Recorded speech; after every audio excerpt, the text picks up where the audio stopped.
Ladies and gentlemen, I give you a professor of educational technology at Newcastle University, UK, and previously a visiting professor at MIT, Professor Sugata Mitra. Thank you.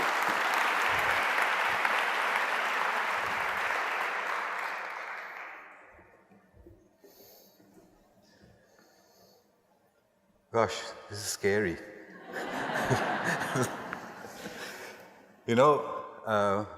In England,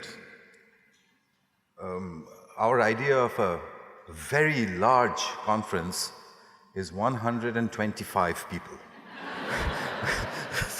so nobody's going to believe this. Well, I have a challenge here today. Since I came in yesterday, I met several of you, all of whom said, "We've seen all your talks." And I thought to myself, oh my God, thank you. What am I going to do tomorrow? so that's challenge number one. Challenge number two is that, as professors get older, they tend to ramble on and on and on. And finally, their time runs out and they haven't actually made their main point. So I have to make sure that that doesn't happen. And what should the message be was something that I was thinking about all the way from Calcutta to California. I thought there's one way to put it. I started out on all of this way back, in the 1980s, really. The Hole in the Wall happened in 1999. And I continued with that work until today. And I saw the world change from being a computer-using educator to a world where computers use educators. Not one computer, not two computers, not a dozen. 5 billion interconnected computers. We don't see them, and we call them the cloud. But this is the story of the cloud using education. Let's see if I can get there. I have my last challenge, which is that there is a first part of the story and there's a second part of the story. For you, I think the second part of the story is more important today because up until now, I used to say, here are the experiments, this is what they're doing. I stopped there. I didn't say, so what? So what should you, as a teacher, do? I'm getting to the beginnings of being able to say that, okay? Just the beginnings. And it's kind of an exciting message there of what should you do? I'll see if I can get that point across.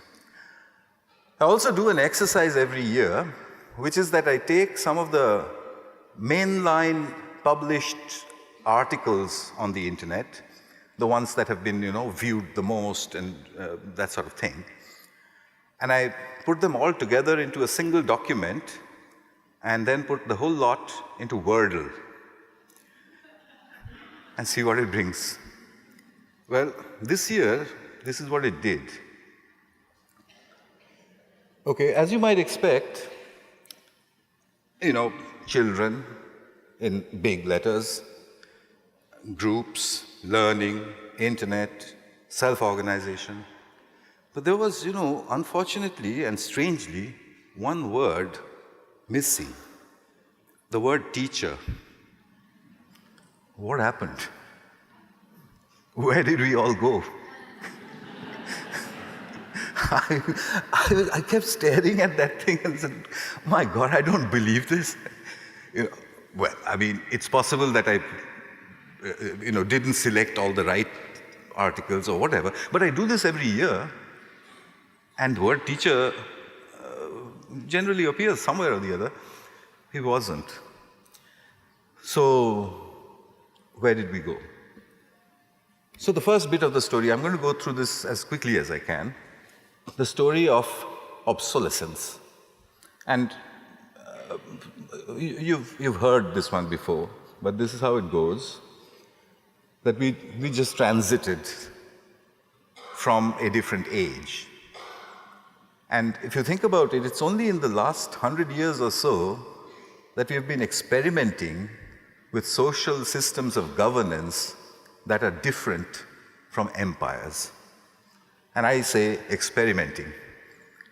And not even particularly successfully, I think, so far.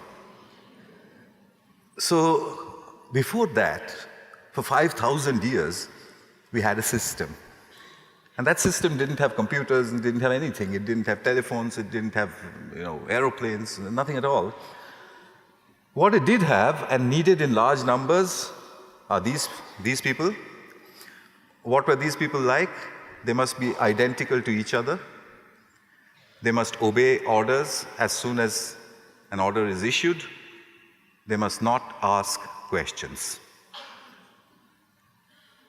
These people who used to do all the computing for us, what did they need? They needed to know how to read and write, to understand one person's handwriting. One person should be able to understand another person's handwriting, so cursive writing with good style. Look at instructions, follow them, understand them and follow them, comprehension. Don't ask questions, and for heaven's sake, don't be creative. You don't want a creative clerk, do you? And then these people stand at the same place, do the same thing over and over again for 8 hours, 10 hours every day, understand instructions, follow them, don't ask questions, and this time around, strictly do not be creative. Can you imagine a creative assembly line worker?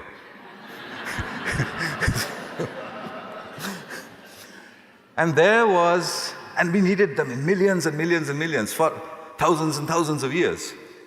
And we produced a superbly constructed engine to do that. There you go, our engine. Well, somebody has to say that. The second thing that happened in recent times is dematerialization. That's a strange word. It used to happen in fairy tales that you shake your magic wand at something and it just poof, disappears. But it happens very regularly. Let me give you some examples. You remember that? It disappeared. Where did it go? Into the mobile phone. You remember that? Maybe there are one or two still floating around. But it disappeared into the mobile phone. This one, well, I'm glad somebody laughed because I was giving a talk in Boulder, Colorado last year to students, 20, 22 or something like that. And I brought up this picture and there was silence. So I said, guys, and then somebody from the back said, what's that? So that's a slide rule. It disappeared into the mobile phone. Remember that one? Very cherished objects. It vanished. I won't even tell you where it went. Remember that? Kodak filed for bankruptcy, I think last year. It disappeared into your pocket. Remember those sheafs of them inside the glove compartment? They disappeared. Guess where? So what's all this? What's going on? Why are things disappearing? And what is happening to them? They all exist. I mean, music exists, and arithmetic exists, and maps exist.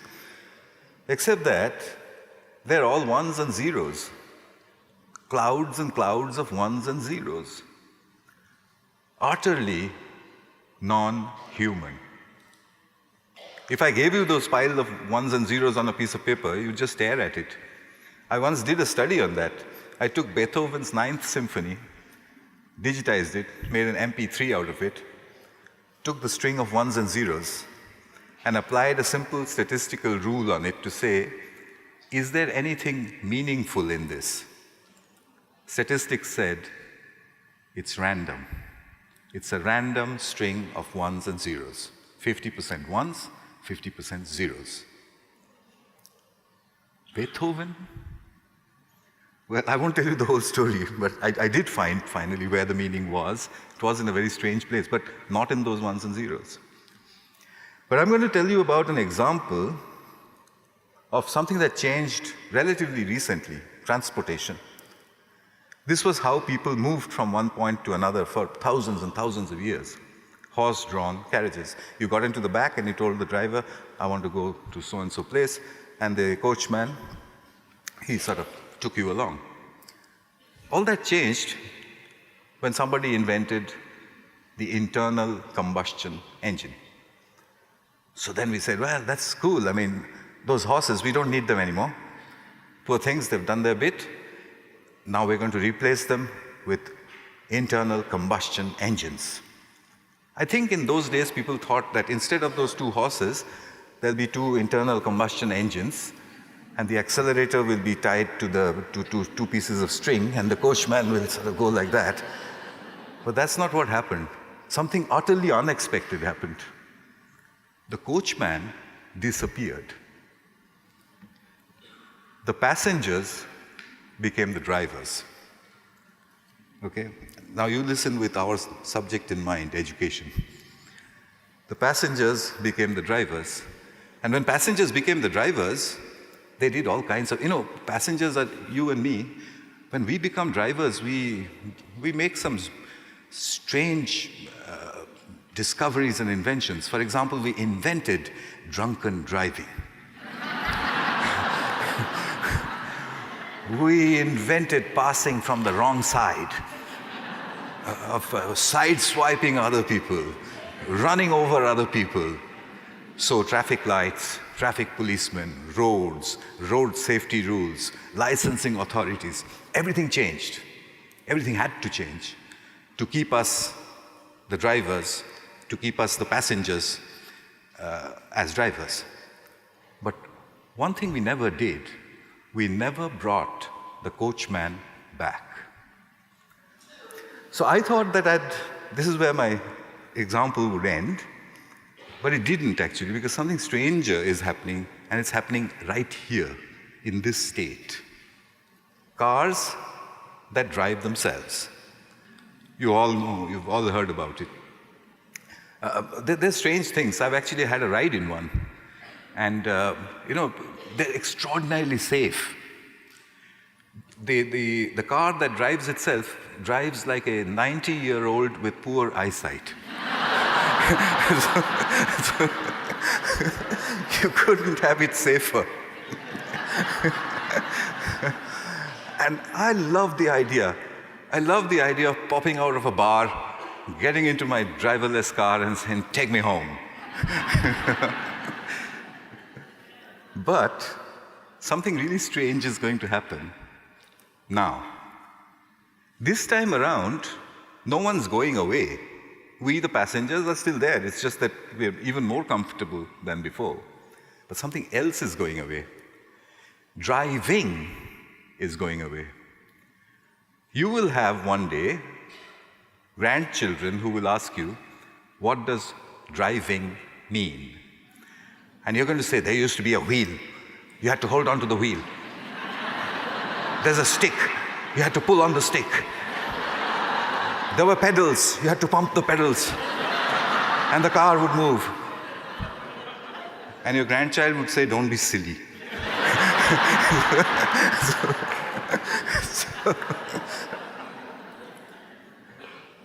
So not just things, but strangely enough, concepts can dematerialize.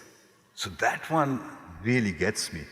Because up to this point, I can say, okay, teacher, coachman, riding, change the horses, put in internal combustion engines. The passengers take over as the drivers. The coachman goes away. And then driving goes away. What does that mean? Learning goes away? Knowing goes away? I haven't even started working on what that means, but I want to leave it in your head. The hole in the wall is an old story. I won't tell you a lot about it, but I need to show that one little video just because I owe the children. The very first day. What was the hole in the wall? Just a computer stuck into a wall, 1999, with an internet connection that I got with some difficulty. No explanation, 3 feet off the ground. When you put anything 3 feet off the ground, the first people that come there are 3 feet tall. What did they do? Well, they just started surfing. How? We don't know. It's just not supposed to happen. How did they understand the English? How did they understand what that machine was? How did they know what the internet was? How could they download something? How could they load games?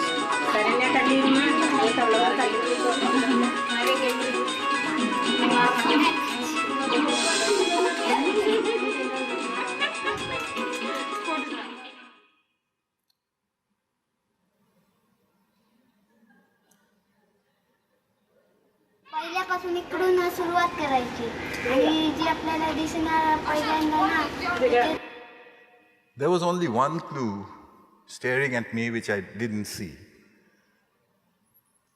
Groups and no supervision. As a teacher, it never ever occurred to me that taking away supervision and restricting the resource will produce learning, will amplify learning. It went against everything that I knew. So I didn't take the clue. It took me 16 years to figure that out.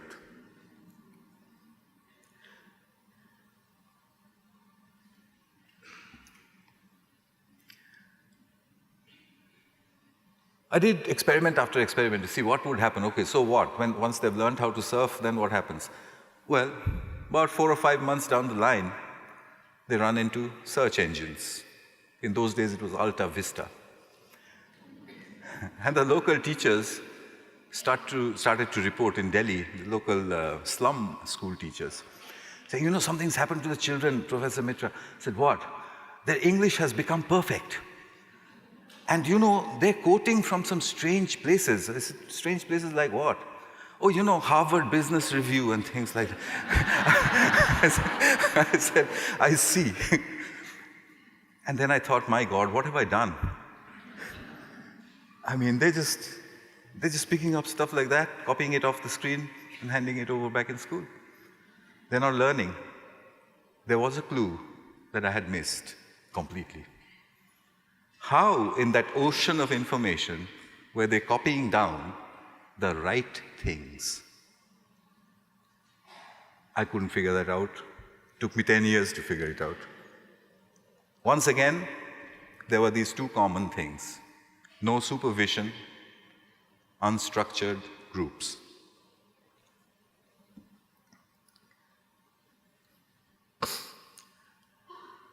As I went on through these experiments, basically asking children to do harder and harder things, math and stuff like that, it became like an addiction for me. I would go from village to village, put in the hole-in-the-wall computer, call the children, and the way you do it is you put in some stuff after they've learned how to use the basic machine. So the children say, what did you do? What have you put in there? You'd say, oh, I put in quantum electrodynamics. So the children, and they barely know any English. What's that? So let's say they're 12 years old. The way the method works is you say, well, I don't quite know what it is, but I know it's very important. And anyway, you're never going to be able to figure it out. And then you go away. Try doing that with a bunch of 12-year-olds and you'll see what they do. So went from experiment to experiment, just to make sure that I was all right, that what I was seeing was not sort of cooked up in my own mind. I started publishing the results into international peer-reviewed publications, initially with difficulty, and then it became easier and easier, as the entire teaching community started to say, there's something really odd that we've missed. We still hadn't quite understood the cloud. One thing that helped this whole process was the existence of a non-threatening adult.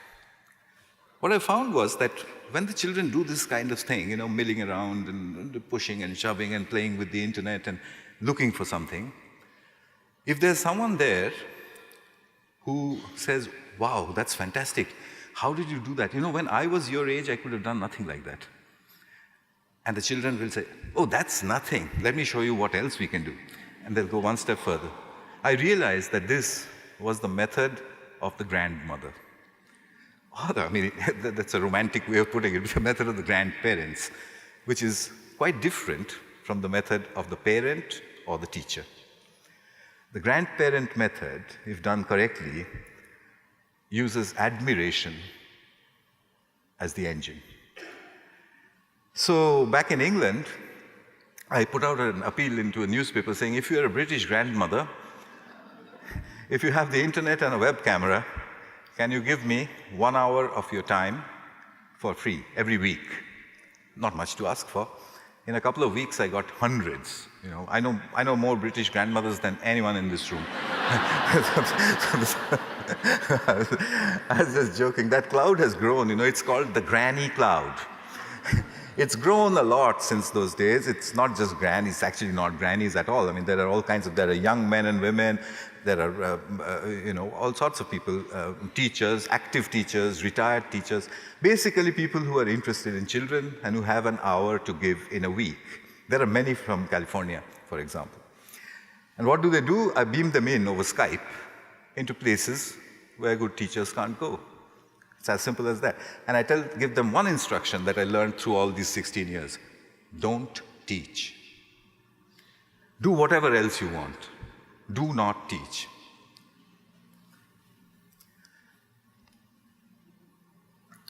So the Granny Cloud started out in, I think, around 2008 or so. It's basically a wall-sized thing. What's my lesson in there? Don't put it onto tiny screens, okay? That doesn't work. And don't put it onto a massive screen like that. Children don't want a granny that looks like King Kong talking to them. so put it at their level and life size. Then it becomes real. And what do? Well, they just talk like this. Excellent. Give yourselves a clap. Absolutely. Hello, I'm Tim. How are you? I'm all right. Have you heard of a footballer called Wayne Rooney? Yes. What sort of bear does Wayne Rooney look like? Teddy bear. A teddy bear. So a general conversation.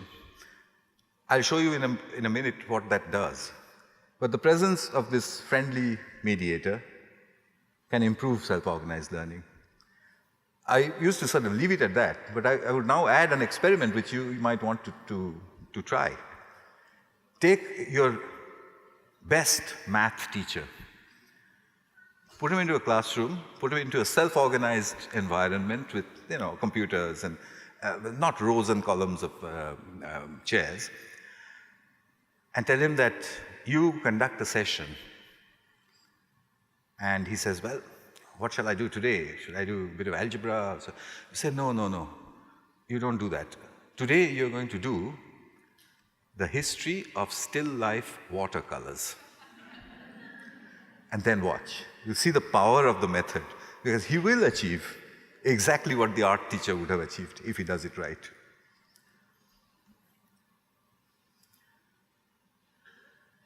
So all this got put together in England and called a self-organized learning environment. So what do you do to make it? Well, you basically turn the hole-in-the-wall experiment inside out. So you take a classroom, take out all the furniture, Put in comfortable seating. Stools, for example, work quite well. Put in a few computers with big screens. The walls of the classroom should preferably be glass, so that, if you have big screens facing the glass wall, then standing outside, you can see every single screen. Let's say you put in 5. Bring in 20 children and ask them a question. That question's most important. It's quite an art trying to build the question. Just to give you an example, with 7-year-olds, I did a session like that in London last year. The teacher said, Sugata, I'm going to, I said to the teacher, what were you going to do if I hadn't come? And she said, I was going to do the most boring subject on the planet. So I said, what's that? And she said, gum health. So I said, gum health? So she said, well, gum health, you do that. Okay, so off I went to these 7-year-olds. So I said, okay, does anybody have a shaking tooth? So obviously 7-year-olds, I said several of them. So I said, I have a question for you. Why is it that we're born without teeth, usually? Then we grow teeth, then they fall off, then they grow back, they stay on for quite a while, then they drop off again, and the second time around, they never grow back. Now the 7-year-olds say, yeah, that's right. They never grow back the second time. I said, yes, that's my question. Why not? Well, to cut the long story short, they found out. And it was gum health.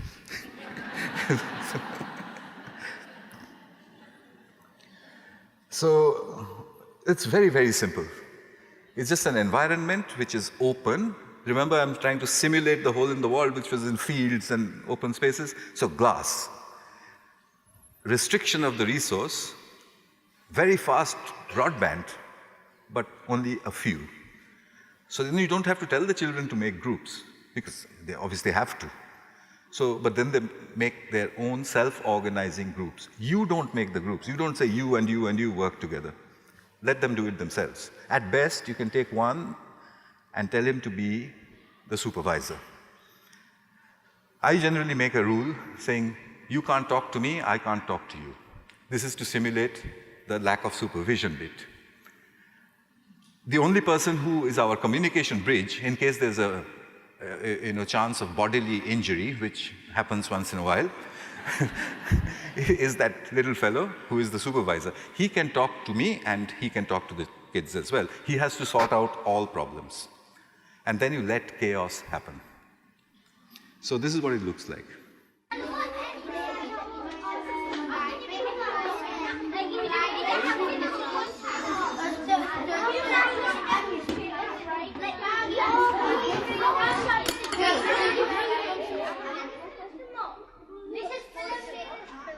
There he is, a ferocious supervisor.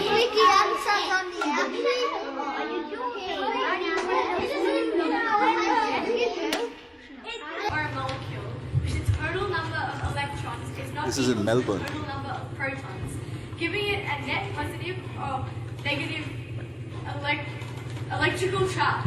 The net charge on an ion is equal to the number of protons in the ion minus the number of electrons. Those were 11-year-olds talking first-year undergraduate physics. 35 minutes.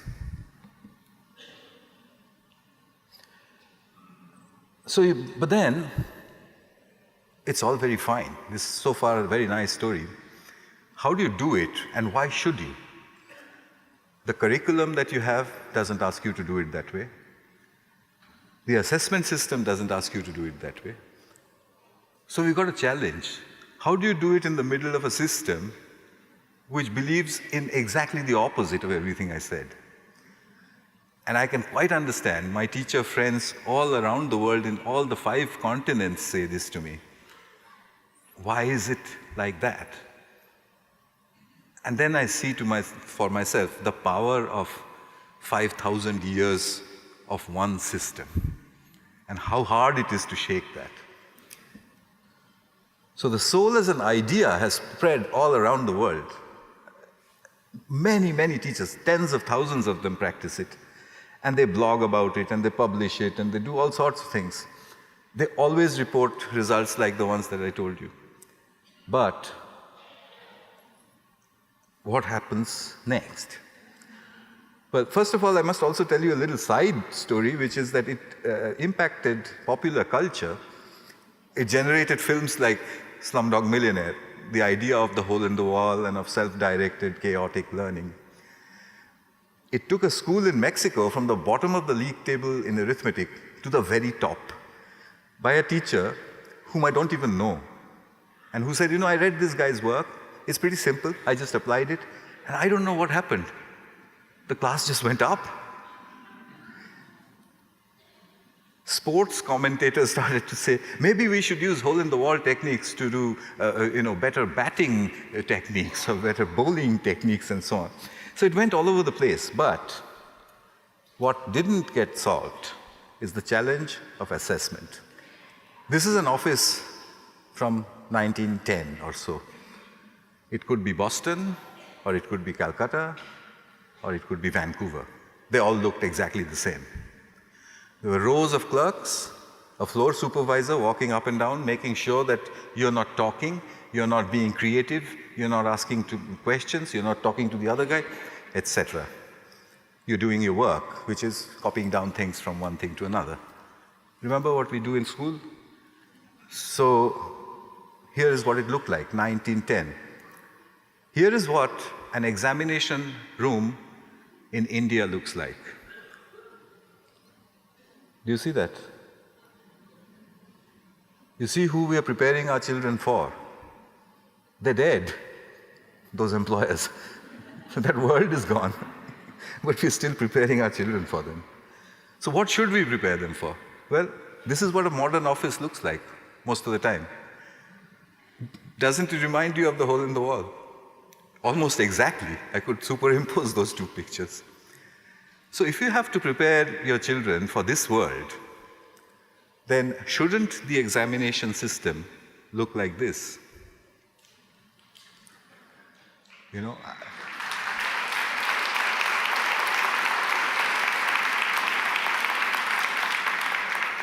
Thank you. That means a lot.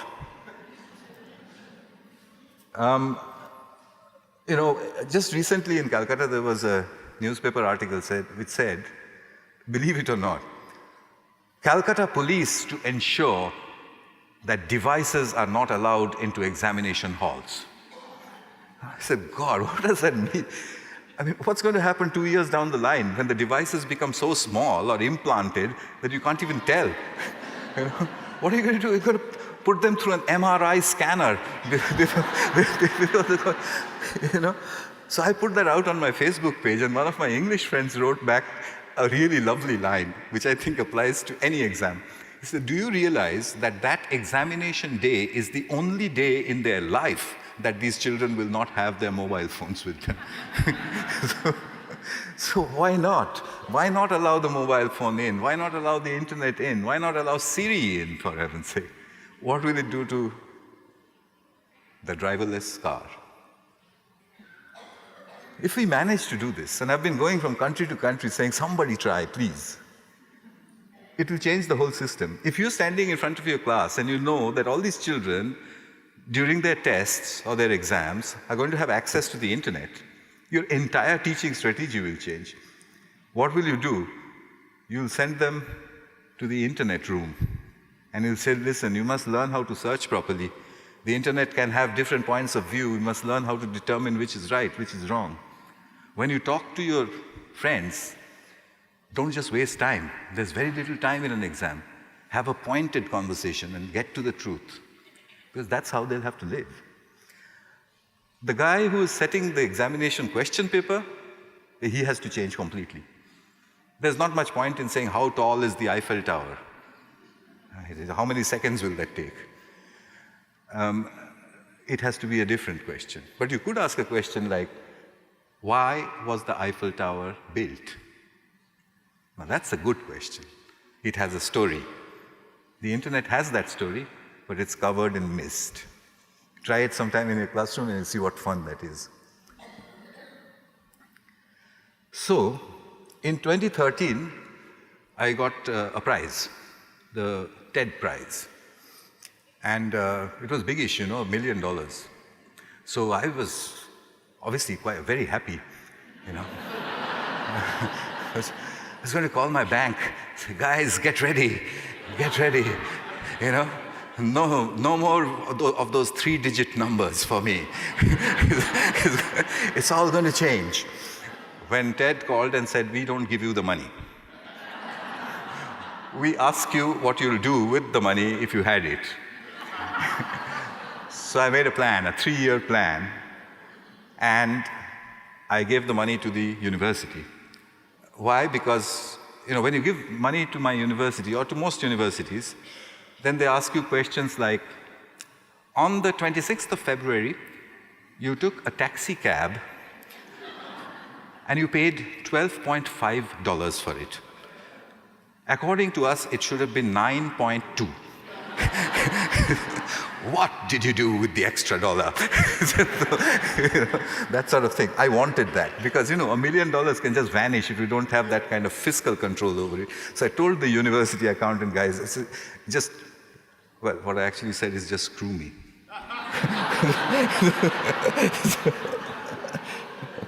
The plan was to build 7 schools in the cloud. 5 would be in India, 2 would be in England, and they would stretch across different socio-economic and geographic areas. Starting from the really remote, where there's nothing at all, to middle-class urban England. They would be identical, the schools. And over a 3-year period, we would collect the data to show where the cloud can take children. I'm halfway through it. So what is the school in the cloud? Well, you know what the hole in the wall is: unsupervised groups of children, lack of resources or restriction of resource. The granny cloud, admiration as the mechanism for driving. The self-organized learning environment, a safe, publicly visible space, large screens, comfortable, unsupervised. Well, I finished building that, took about a year.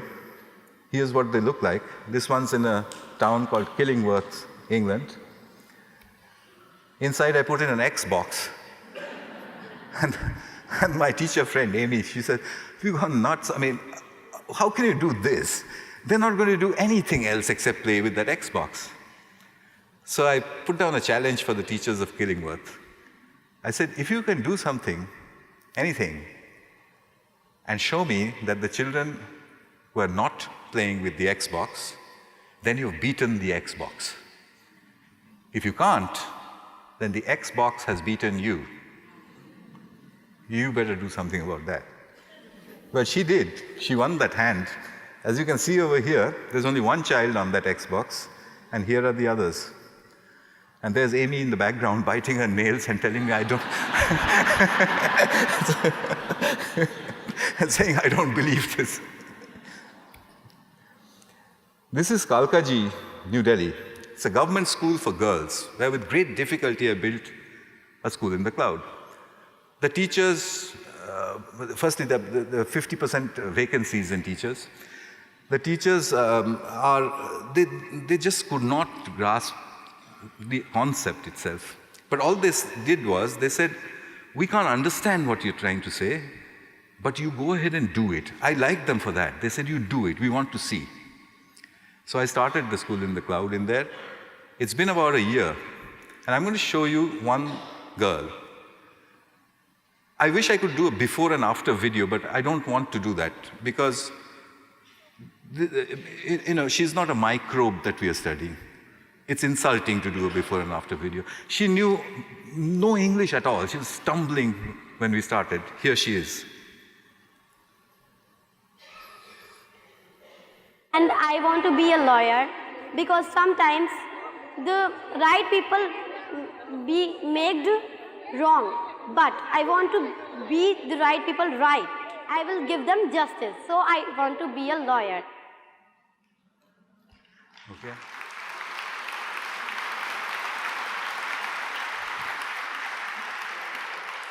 Thank you again.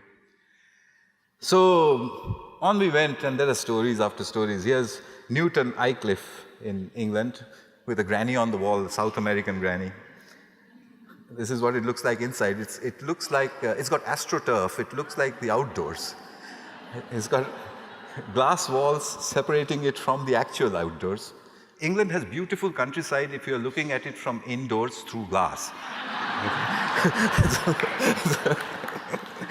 So that's what they did there. And it's just beautiful. It's got park benches and gas lights and computers. This is Fulton in Maharashtra, India. It's on the western coast. A pretty place and a small little school there. This is the insides in Fulton. You can see over there the granny screen, which is at the level of the children. There's a village called Chandrakona in Bengal. Now we're getting to the remoter of the areas. That's what it looks like from the outside. That's what it looks like from the inside. If you can see on your screen in the far end, you see not a granny, but a grandpa.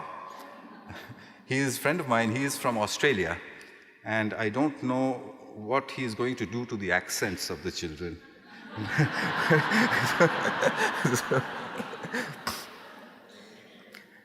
An inside view. This is my remotest.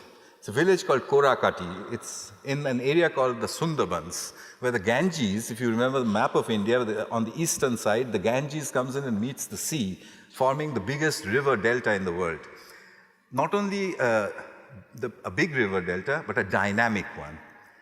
Dynamic as in, if you go to, they're sharecropping farmers, they're very poor people. If you go to a farmer and say, how much land do you have? And he sort of scratches his head, maybe 1, maybe 2 acres. So he said, what do you mean, maybe 1 or maybe 2? He says, no, some days I have 2 acres and on some days I have 1. It's like that. It's incredible. It's like another planet. It's got no electricity, no healthcare, no education. As a matter of fact, all it has are crocodiles, tigers, and the hooded cobra. I've actually seen them roaming around, and the children treat them like cats. So here is Korakati. Took some building. That's the inside. It looks nice. It's solar powered, but the internet is very flaky. When I first went, I couldn't get the internet from anywhere. I took a receiver and I raised it on bamboo poles. At about 45 feet off the ground, I got a 8 Mbps 3G signal. That's the way we get it, but then it's a very windy place, so if the receiver moves, you lose the internet. When you lose the internet, it looks like that, empty. When you do have the internet, it's full. This is the biggest of the lot. It's in another village in Bengal called Gocharan. It is a 40-seater. It's in the structure is 2 concentric hexagons. So that forms 6 logical areas. 1 is admin, 5 are souls, self-organized learning environments. That's what the inside looks like. And all this got done in 2014. So where are we now? Well, there's a filmmaker called Jerry Rothwell making a documentary on this for Sundance. TED ordered that. And here is Jerry's very short report on the schools in the cloud.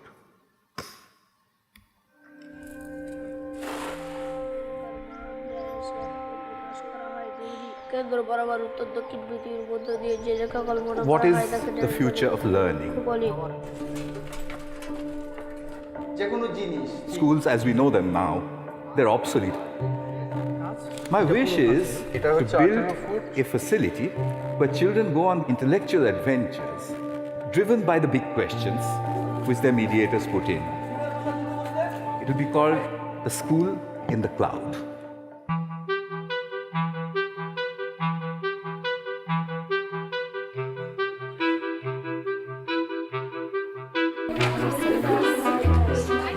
You make your own groups, you can change your groups, you can walk around, you can look at other people's work. It's anything but a classroom, right? Gorakati may or may not be different from the schools of England, but that's what we are going to look for. কম্পিউটারের কোনো অভিজ্ঞতা নেই যে ওই যে শুধুই জানি কম্পিউটারের নেটওয়ার্ক তারপরে ফোনে যে এই সমস্ত গান ধরে আমার কিছুটা অদ্ভুত অদ্ভুত লাগছে It's 7 minutes from zero to the first game appearing on the screen. And I've seen that happen for the last 15 years everywhere in the world. So I don't think progress is going to be a problem. Almost any kind of order which occurs spontaneously always happens at what's called the edge of chaos. And that's what a soul is. You take some children, you get them into an environment which allows them to be disordered, and then you wait for order to come, and along with order comes learning. 3 দিনের মধ্যে শেখা হয়ে যাবে কারণ আমি হচ্ছে টিপতে শিখে গেছি মানে টিপতে মানে খোলা বন্ধটা শিখে গেছি ওকে শিখিয়ে দিতে হচ্ছে The worst of the possibilities is that you come back here 5 years later to be a cowshed. The best of the possibilities is that if the assessment system is changed, you will find it's packed all the time. It's not about making learning happen, it's about letting it happen.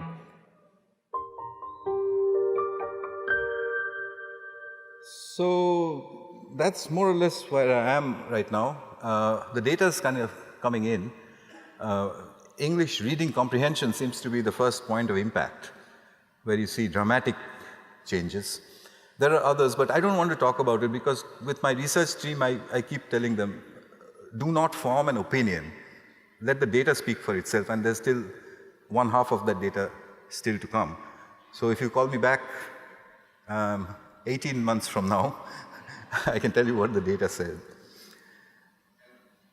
So that's School in the Cloud, and there's just one last bit to talk about. How does this happen? Ever since the 1999, when I did the hole in the wall, I've had this question thrown at me, but how is it happening? And I still don't know, for a very simple reason. If you take a group of children who are doing something marvelous, and if I appear there wearing a tie and say, "What are you doing?" the children generally turn around and say, "Nothing." Okay? You cannot find out that way. It's ethically not right to point a camera at them. So if I've tried that by telling them, I said, "Look, do you mind if there's a camera out here?" Doesn't work. All that they do is spend time making faces at the camera. So I don't know. But I can guess. I don't have a formal background in education. All my formal background is in theoretical physics. So I had to turn to my old subject for a guess. The guess is this. What we are looking at here is what in physics we would call emergent phenomenon. We have physicists sometimes make romantic names. This time they made a good job of it. We call it the edge of chaos. So if you have a perfectly ordered system, and if you have a completely disordered system, both are quite boring. The perfectly ordered system remains exactly as it is. The perfectly disordered system, well, it's just bouncing around. If you make them meet, there is a thin edge. It's the edge of chaos where things happen. Sometimes we call it spontaneous order. I think what we're looking at is spontaneous order. We saw those two girls, little girls, talking to each other, that hilarious conversation. You know, I had told my research team, go there every 2 weeks and take your data. And one of the girls brought back this video and said, "You've got it wrong. They're saying it's going to take a long time to learn all this. It's going to take at least 3 days. So the edge of chaos is like that.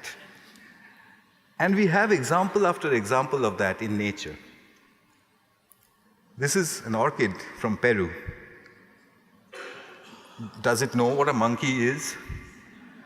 We have no way to find out. Why did it do that? Over how much period of time? Emergent phenomenon. This, drops of water, the place where we live, termite cathedrals. Do they know civil engineering? How did they learn how to make the foundations for that huge structure? Emergent. So this is it. This is my guess. And I repeat to you, it's a guess, it's a guess, it's a guess. It may not be right. You have to tell me. Because I've tried everything I can. I'm not an elementary school teacher, so I have to go from school to try these things. You're there where the action is. You tell me, does it exist or does it not? Because it's a very, very important guess. We are letting our children out there into the cloud with their devices and themselves. What will happen? I think we all have that question in our mind. Well, I know lots of bad things can happen. But if this is true, then the driverless car will go where none of us can imagine. And in that, I think, will lie the future of learning. Thank you. Thank you.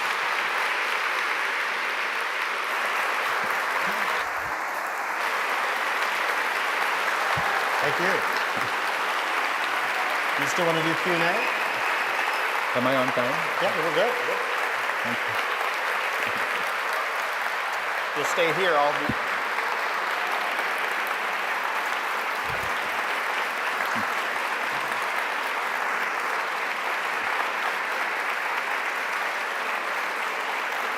Thank you, Professor Mitra.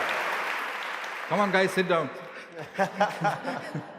Well, they're fired up, and I want to thank you for your response on Twitter. I posted out a question during his talk to let you all know that we're going to be soliciting questions from among the audience, both here live as well as the overflow rooms and on Twitter.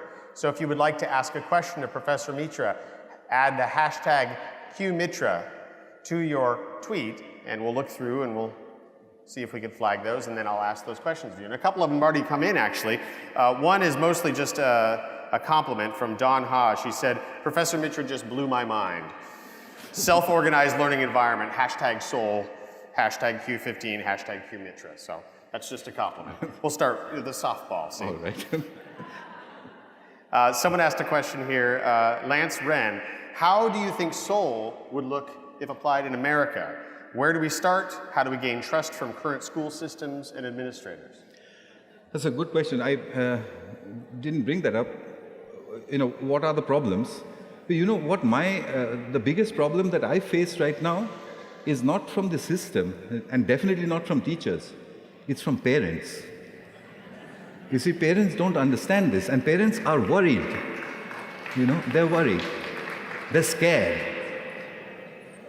But I keep telling them the answer is not to go back to the 19th century. You cannot bring the coachman back ever again. The answer lies forward, you know. But all of us have to say this and, you know, try to de-stress the system to understand that these children, there's a generation who will have to do things by themselves. So anyhow, so that was one of my, the second part, America. Of course I've done many different sessions. The most memorable one was in Kansas City, Kansas, about 2 years ago. I went into the school where the principal said, are you sure it's going to work here? You know, these children are very demotivated. They don't seem to be... So anyway, I met them. They were about 13 years old or so. And they're just sort of sitting there. So I said, well, what are you guys doing? Oh, we are working on a play. I said, why? They said, they told us. So I said, okay. So I said, oh, what's a play for? So now this, what do you mean, what is a play for? It's, you know, you just act. And I said, no, I have a question for you, and you can use the internet to answer it. And they said, that's not allowed. I said, it is, for the next 1 hour. Go ahead, just pull out all your devices or use the classroom computers, whatever. My question is, what is the purpose of theater? And this is inner city Kansas, okay? 35 minutes later, I'll never forget it. one of these little girls stands up and she says, I would like to speak. So I said, okay, go ahead. In my system, after about 30, 40 minutes, you ask the groups to present and say, okay, what have you found? So she got up, her first sentence was, theater creates its own meaning. And there was pin drop silence. So the answer, yes, it'll work better than anywhere over here. Just go ahead and do it, for heaven's sake. Great. Excellent. We have another question from Tara Hun. She says, have you seen success with SOL and special education students? Does it allow them more access and success? I haven't done as much on this as I should have. I've done very little. But there is a teacher in England who used that method with autistic children. And she claims, this is her observation, she claims that it works in a very strange way with autistics. The groups are self-organized, they're made by themselves. Now, autistic. Well done. Excuse me. Sorry. Do you need an antacid? I'll work on it. Well, so the autistics, some are good at some things and some are not good at other things. So the guy who reads well will become the reader. The guy who understands well becomes the guy who... So they make their groups almost as though they'd carefully calculated their individual capabilities and added them together. It's amazing, but again, it needs to be tried more. We have another question here. I like this one. It's one that occurred to me as well. Have you been able to track the long-term outcomes and benefits for the early hole-in-the-wall kids? This is from Tabletop and Vintage. Good one. Well, first of all, not on a statistical basis, again, because it's really hard. Remember, the original hole-in-the-wall environment is unsupervised, so the children who are users is a kind of a floating population. You can't quite control. And then there are new children coming in, old children going away because their parents went away and things like that.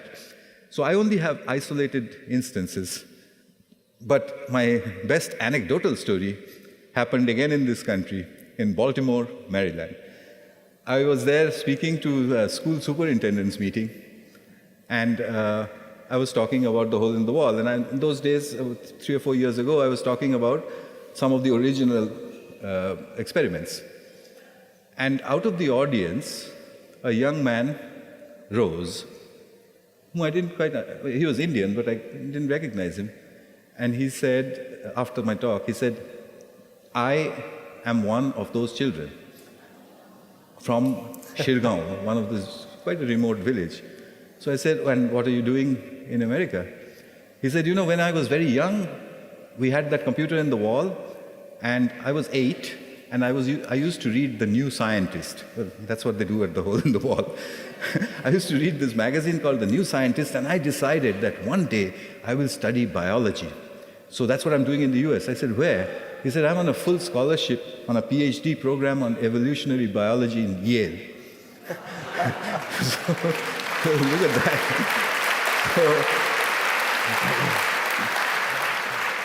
So the thing is that, but I mean, if I was the questioner, I would say, okay, nice sentimental story, but what's the big numbers? I don't know the big numbers, but I can tell you one thing. There's another way to think about it. If I take that one young man, was it not worth the $1 million?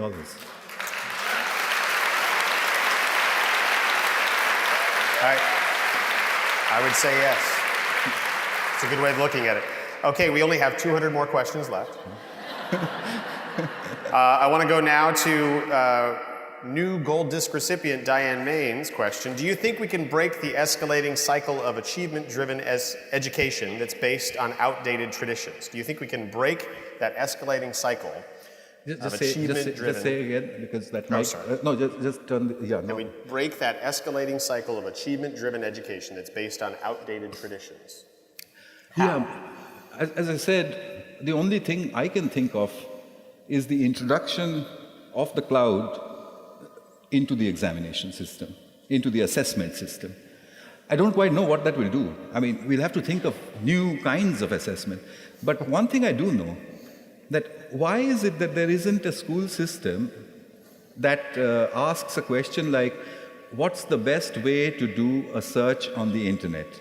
What's the quickest way to get to the right answer on the internet? Aren't these important things? Aren't these things more important than the 17 times tables? So, Asking the right questions. yeah. Yeah, Marco Torres, who's just off stage here, when he's spoken at the Q conference, he encourages educators to stay in the question. Is that not right, Marco? If you don't know, Marco Torres is here. He's a former keynote, and he's with the ALAS group, and he's shooting photos and making videos. So it just occurred to me as you said that, he's standing right there, and I had to bring that up. So thank you for being here, Marco. Another question from Dennis Grice. I wonder, if children learn better in unsupervised groups, is one-to-one a disadvantage? It's not as though, we shouldn't generalize to say it has to be groups, it has to be lack of resources. It works if you do it that way. But does that mean that 1:1 doesn't work? No, I don't think so. We should look at the instance where the child says, and I've had these instances, where the child says, I would like to work on this by myself, and let him. If he repeats that, and over a period of time you find that he's never saying that I want to work with a group, then you move. And move as in, not in a prescriptive way, but move with an experiment and say, okay, let's see. You achieved up to this point alone. Let's try in a group and see, will your achievement drop? And if so, by how much? Okay, you make it a scientific experiment. Of course, what happens is usually the opposite. So I've turned around several children like that. But the answer, 1:1, if imposed by the system, can be a disadvantage. Because you're not asking the learner what the learner wants. You're saying, and usually those school computer rooms, I don't know how they are here, but they're just a straight line of computers with chairs. So it's almost impossible to make a group around the computer, first of all. So we need to break the geometry of the room and definitely break the 1:1. Yeah, and change the learning environment, the spaces in which the students learn. Okay, the last question. I really do appreciate your generosity in letting the questions come up on stage. In fact, it was Professor Mitra that said, can we do a Q&A? I really love that part of the talk. Here's a potentially interesting question from Mark Grisaf. What is the role of administration in the Seoul Granny Cloud model? Well, the administration needs to keep, in my case, in the Indian schools in the cloud, the administration has a very serious and important job to do. Keep the toilets clean.